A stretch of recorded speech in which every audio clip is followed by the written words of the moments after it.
यदि आप रोज नाम जप करते हैं और सोचते हैं कि क्या परमात्मा सच में सुन रहे हैं, तो यह वीडियो आपके लिए है। क्योंकि जब नाम जप स्वीकार होता है, तो भगवान संकेत भेजते हैं, मांगने पर नहीं, अपने आप। और आश्चर्य की बात यह है, उन संकेतों को देखने के लिए आपको कोई चमत्कार नहीं चाहिए, केवल सजग चेतना चाहिए। आज हम उन 3 संकेतों की बात करेंगे जिनका उल्लेख आचार्य ज्ञान प्रकाश की साधना दृष्टि में मिलता है। साधक अक्सर पूछता है, मैं रोज नाम जप करता हूं, फिर भी मुझे कैसे पता चले कि मेरा नाम जप स्वीकार हुआ या नहीं? याद रखिए, ईश्वर कोई रसीद नहीं देता, वो उत्तर अनुभूति में देता है। आचार्य ज्ञान प्रकाश जी कहते हैं, जब आत्मा और परमात्मा के बीच संवाद शुरू होता है, तो बाहरी जीवन में कुछ नहीं बदलता, लेकिन भीतर सब कुछ बदल जाता है। नाम जप का फल बाहर नहीं, अंदर उतरता है। और जब वो उतरता है, तो 3 स्पष्ट संकेत प्रकट होते हैं। आज हम पहले संकेत को गहराई से समझेंगे। नमस्कार साधकों, स्वागत है आपका योग तक चैनल पर। आज का यह वीडियो बेहद रहस्यमयी और ज्ञान से भरा है, इसीलिए इसे अंत तक ध्यान से सुनिएगा। और अगर आप पहली बार हमारे चैनल पर आए हैं, तो चैनल को सब्सक्राइब कर लें, ताकि ऐसे ही रहस्यमय और प्राचीन ग्रंथों का ज्ञान आपसे कभी ना छूटे। संकेत एक, बिना कारण मन का शांत हो जाना। ध्यान दीजिए इस बात पर। यदि आपका नाम जब स्वीकार हो रहा है, तो सबसे पहला परिवर्तन आपके मन में होता है। बिना कारण मन शांत होने लगता है। आपने कुछ बदला नहीं, पर मन बदल गया। जहां पहले हर बात पर बेचैन होती थी, अब वही बातें मन को नहीं हिलाती। आचार्य ज्ञान प्रकाश कहते हैं, जब ईश्वर नाम जप से प्रसन्न होता है, तो वो साधक को बाहरी परिस्थितियों से नहीं, भीतरी स्थिरता से आशीर्वाद देता है। मन की यह शांति कैसी होती है? यह शांति नींद जैसी नहीं होती। यह शांति सुस्ती नहीं होती। ये एक सजग शांति होती है। आप काम कर रहे होते हैं, फिर भी भीतर सब कुछ स्थिर रहता है। आप दुख सुनते हैं, फिर भी भीतर टूटन नहीं आती। ये शांति किसी प्रयास से नहीं आती, ये उतरती है। आचार्य ज्ञान प्रकाश कहते हैं, ईश्वर से जुड़ा मन शब्दों से नहीं, स्पंदन से पहचाना जाता है। जब स्वीकार होता है, तो नाम केवल उच्चारण नहीं रहता, वो स्पंदन बन जाता है। और वह स्पंदन मन की अशांति को धीरे धीरे पिघला देता है। यहाँ एक भ्रम होता है। कई लोग सोचते हैं, मुझे अब क्रोध नहीं आना चाहिए, दुख नहीं होना चाहिए। नहीं, नाम जब स्वीकार होने का अर्थ ये नहीं कि भावनाएं समाप्त हो जाए, बल्कि इसका अर्थ है भावनाएं आती हैं, पर टिकती नहीं। यही अंतर है साधारण शांति और ईश्वरीय शांति में। अपने आप से पूछिए, क्या पिछले कुछ समय में आपका मन बिना किसी विशेष कारण थोड़ा अधिक स्थिर रहने लगा है? क्या आप छोटी छोटी बातों से पहले जितना विचलित नहीं होते? यदि हाँ, तो ये पहला संकेत है कि आपका नाम जब सुन लिया गया है। ईश्वर पहले आपकी परिस्थितियां नहीं बदलता, वह पहले आपकी चेतना बदलता है। और चेतना बदलते ही जीवन का अनुभव बदल जाता है। यही नाम जप का प्रथम फल है। यदि आपने पहले संकेत में मन की शांति को पहचाना है, तो अब ध्यान दीजिए, क्योंकि दूसरा संकेत शांति से भी अधिक गहरा है। यह संकेत बताता है कि ईश्वर अब आपके जीवन में केवल सुन नहीं रहा, मार्गदर्शन भी करने लगा है। आचार्य ज्ञान प्रकाश कहते हैं, जब साधक का नाम जब स्वीकार होता है, तो ईश्वर उत्तर शब्दों में नहीं, संकेतों में देता है।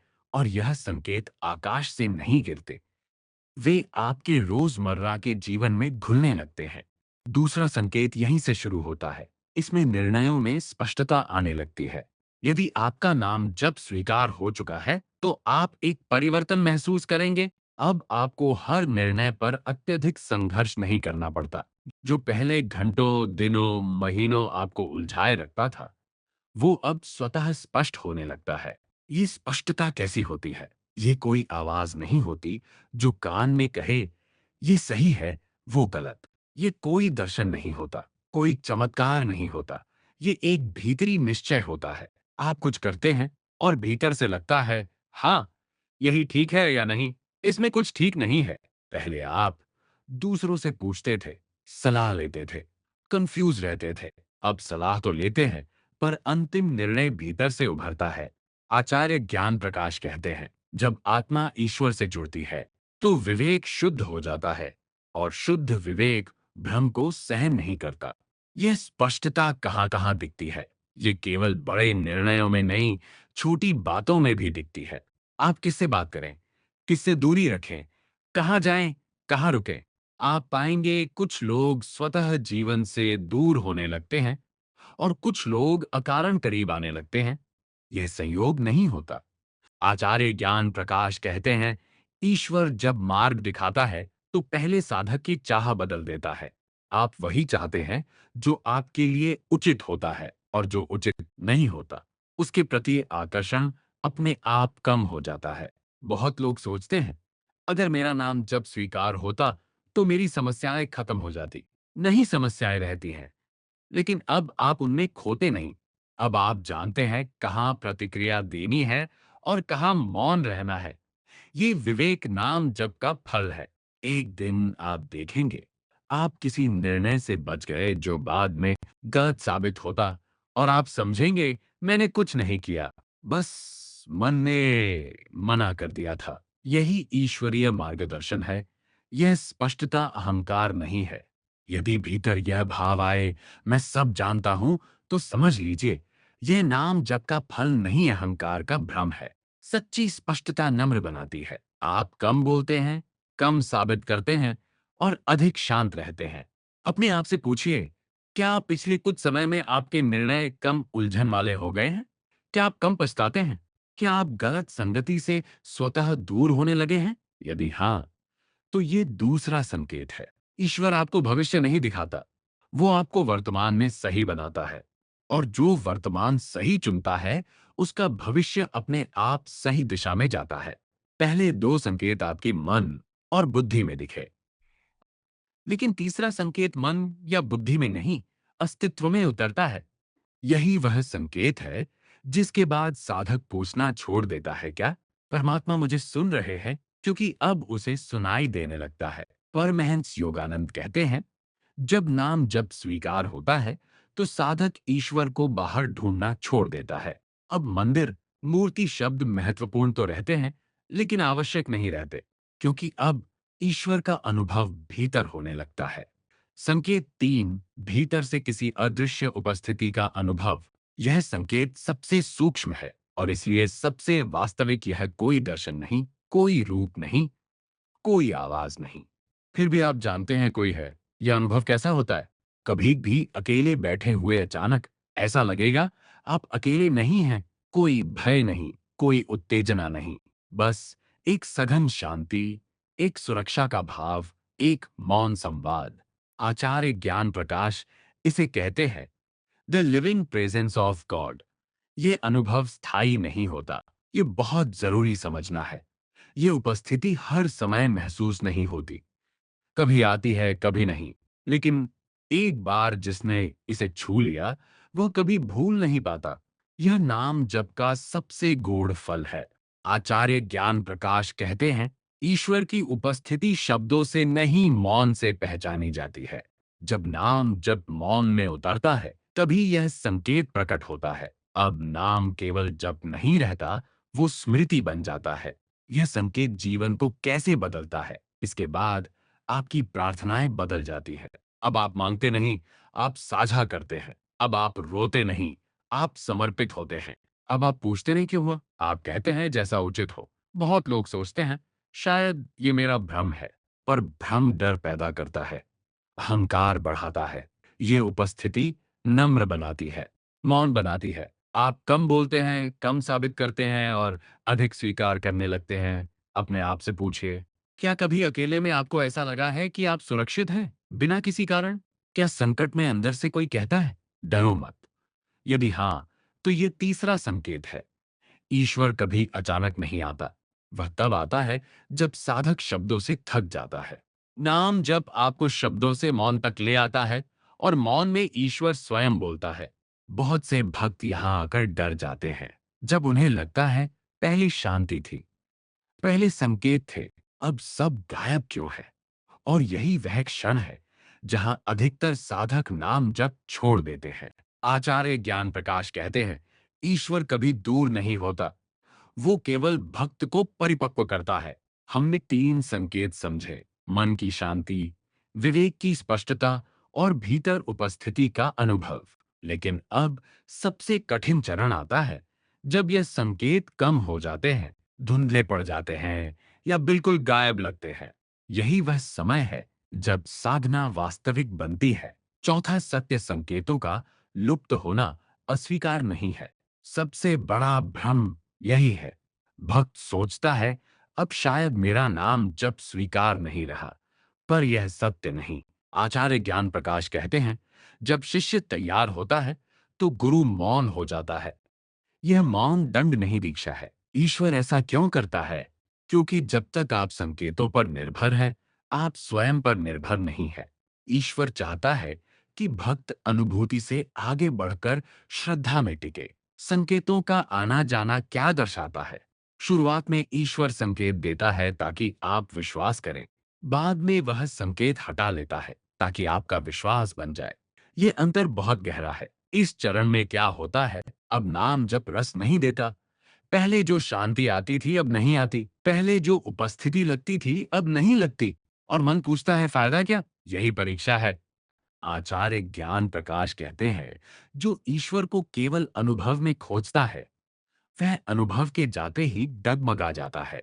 लेकिन जो ईश्वर को निष्ठा में पकड़ता है, वो कभी नहीं गिरता। इस समय साधक क्या करे? ये सबसे महत्वपूर्ण प्रश्न है। उत्तर सरल है पर आसान नहीं। नाम जप जारी रखें। भाव हो या ना हो, शांति हो या ना हो, अनुभूति हो या ना हो, क्योंकि अब नाम जप अनुभव के लिए नहीं, समर्पण के लिए है। भ्रम से बचाव। इस समय 3 भ्रम बहुत आते हैं। पहला, मैं गलत कर रहा हूं। दूसरा, मेरे भीतर कुछ कमी है। तीसरा, अब शायद ईश्वर नहीं सुन रहा। इन तीनों को आचार्य ज्ञान प्रकाश असत्य कहते हैं। यह चरण साफ करता है कि आप ईश्वर से प्रेम करते हैं या अनुभव से। यह चरण पार करने वाले क्या पाते हैं? जो इस मौन में नाम जब छोड़ता नहीं, वो कुछ विशेष पाता है। अब उसका नाम जब आदत नहीं रहता, वो अस्तित्व बन जाता है। अब उसे शांति खोजनी नहीं पड़ती, वह शांति ही हो जाता है। अपने आप से पूछिए, क्या कभी ऐसा समय आया जब नाम जब सूखा लगने लगा? क्या आपने फिर भी जब जारी रखा? यदि हाँ, तो आप इस परीक्षा में हैं और यह अस्वीकार नहीं चयन है। ईश्वर पहले आपको अनुभव देता है ताकि आप चलें, फिर अनुभव छीन लेता है ताकि आप उड़ना सीखें। एक दिन ऐसा आता है जब साधक ये पूछना छोड़ देता है कि क्या मेरा नाम जप स्वीकार हुआ, क्योंकि अब वह नाम जप करता नहीं, वो नाम जप हो जाता है। यही अंतिम अवस्था है। अंतिम अवस्था, नाम जप का अस्तित्व में विलय। आचार्य ज्ञान प्रकाश कहते हैं, जब साधना पूरी होती है तो साधक को साधना याद नहीं रहती। अब आप बैठकर जप नहीं करते, आप चलते हुए जपते हैं। अब नाम माला में नहीं, श्वास में उतर जाता है। इस अवस्था के लक्षण, यहाँ कोई चमत्कार नहीं दिखता, कोई दर्शन नहीं, कोई दिव्य अनुभव नहीं, लेकिन आपका जीवन हल्का हो जाता है। आप कम प्रतिक्रिया देते हैं, कम शिकायत करते हैं, कम अपेक्षा रखते हैं और अधिक स्वीकार करते हैं। सबसे बड़ा परिवर्तन यहाँ होता है। भय धीरे धीरे गायब हो जाता है। मृत्यु का भय, असफलता का भय, अकेलेपन का भय। आचार्य ज्ञान प्रकाश कहते हैं, जो नाम में टिक गया वह किसी भी परिवर्तन से नहीं डरता, क्योंकि अब आप जानते हैं, आप शरीर नहीं हैं। अब आप लोगों से जुड़ते हैं पर बंधते नहीं। आप प्रेम करते हैं पर खोते नहीं। आप सेवा करते हैं पर थकते नहीं, क्योंकि अब आप प्रेम चाहते नहीं, आप प्रेम देते हैं। दुख आता है पर टिकता नहीं। ये समझना बहुत जरूरी है। इस अवस्था में भी दुख आता है, कष्ट आता है, हानि होती है, पर अब दुख आपको तोड़ता नहीं। वो आता है, स्पर्श करता है और चला जाता है। आप पीछे नहीं जाते। आचार्य ज्ञान प्रकाश का अंतिम सूत्र। आचार्य ज्ञान प्रकाश कहते हैं, ईश्वर को पाने का अर्थ दुनिया छोड़ना नहीं, दुनिया में खोना बंद करना है। अब आप दुनिया में रहते हैं पर उससे परिभाषित नहीं होते। साधक अब क्या करता है? अब साधक कुछ विशेष नहीं करता। वो नाम जप करता नहीं, वो स्मरण में रहता है। हर कार्य पूजा बन जाता है, हर श्वास प्रार्थना बन जाती है। ये अवस्था स्थायी नहीं लगती पर होती है।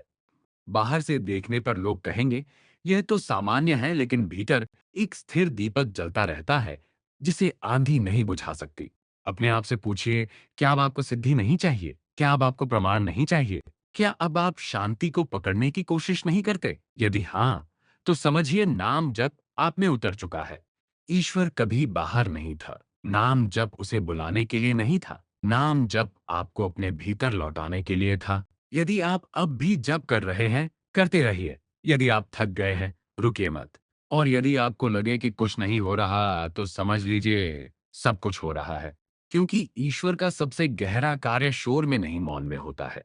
यदि यह वाणी आपके मन को छू गई हो, तो चैनल को अभी सब्सक्राइब कर लीजिए और कमेंट में लिखिए, मैं नाम जप करता हूँ।